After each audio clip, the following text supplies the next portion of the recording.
मेरी बड़ी बहन नेहा की शादी को अभी 1.5 साल ही हुआ था। दीदी बहुत खूबसूरत और आकर्षक है। वही जीजाजी देखने में स्मार्ट और मजबूत कद काठी वाले हैं। शादी के बाद से दीदी बहुत कम मायके आती थी क्योंकि जीजाजी को उनके बिना रहना बिल्कुल भी पसंद नहीं था। दोनों के बीच का प्यार इतना गहरा था कि एक दूसरे से अलग रहना उन्हें मुश्किल लगता था। यह बात मुझे तब और अच्छे से समझ में आई जब दीदी इस बार रक्षाबंधन पर हमारे घर आई थी। दीदी को आए हुए पूरा हफ्ता हो चुका था, लेकिन जीजाजी दिन में कई बार फोन करते रहते। फोन पर बातचीत में दीदी अक्सर कहती, इतनी जल्दी कैसे आऊँ, माँ को काम में मदद करनी है।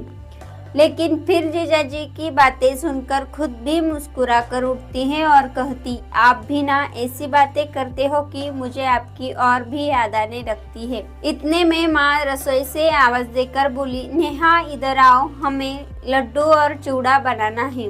दीदी तुरंत फोन काटकर माँ के पास चली गई।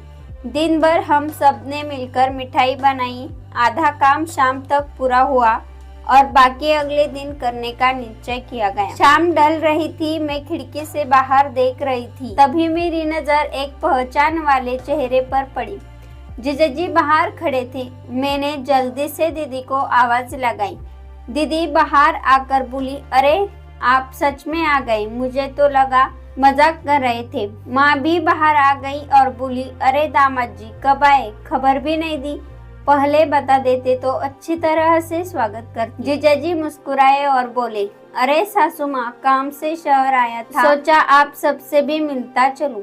माँ बोली, अभी जाने की बात मत कीजिए, पहले खाना खाइए, आराम कीजिए और सुबह जाइए। मैं समझ गई थी कि जीजाजी दरअसल दीदी के बिना रह नहीं पाए और अचानक चले आए। थोड़ी देर बाद हम सब ने साथ में खाना खाया, बातें की और हंसी मजाक चलता रहा। रात को जीजाजी का बिस्तर अलग कमरे में लगाया, सब लोग सोने चले गए, लेकिन मैं, दीदी और जीजाजी अभी भी ड्राइंग रूम में बैठे टीवी देख रहे थे। टीवी पर दिलवाले दुल्हनिया ले जाएंगे चल रही थी, जो दीदी और मुझे बहुत पसंद थी।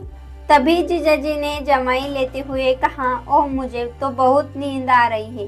दीदी मुस्कुराते हुए बोली, तो जाइए ना, आपका बिस्तर तैयार है, मैं थोड़ी देर बाद आऊंगी। जीजाजी थोड़ा मासूम चेहरे के साथ कमरे की ओर चले गए। मैं और दीदी फिल्म देखती रही। थोड़ी देर बाद दीदी भी बोली, छोटी मुझे नींद आ रही है। मैंने तुरंत कहा, नहीं दीदी, अगर तुम भी चली गई तो मुझे डर लगेगा, तुम जानती हो ना मुझे रात को अकेले में डर लगता है। दीदी कुछ पल ठहरी और बोली, ठीक है, मैं थोड़ी देर रुक जाती हूँ। तभी अंदर से जीजाजी की आवाज आई, नेहा जरा पानी देना। दीदी बोली, रुको छोटी, मैं अभी पानी देकर आती हूँ। वो किचन से बोतल लेकर जीजाजी के कमरे में चली गई।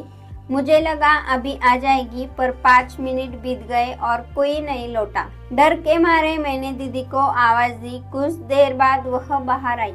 उनकी साड़ी थोड़ी अस्त व्यस्त थी, बाल बिखरे हुए थे और सांसें तेज चल रही थी। मैंने पूछा, दीदी इतनी देर क्यों लगाई, मैं डर गई थी। दीदी ने हंसते हुए कहा, अरे कुछ नहीं, तुम्हारे जीजू को बहुत प्यास लगी थी। थोड़ी देर बाद जीजाजी बाहर आए और बोले, मेरा फोन बंद होने वाला है, चार्जर दे दो। दीदी ने कहा, ठहरिए, मैं लेकर आती हूँ। लेकिन जीजाजी बोले, नहीं, तुम ही देखो, मैं कमरे में इंतजार करता हूँ। चार्जर उठाकर उन्हें देने चली गई।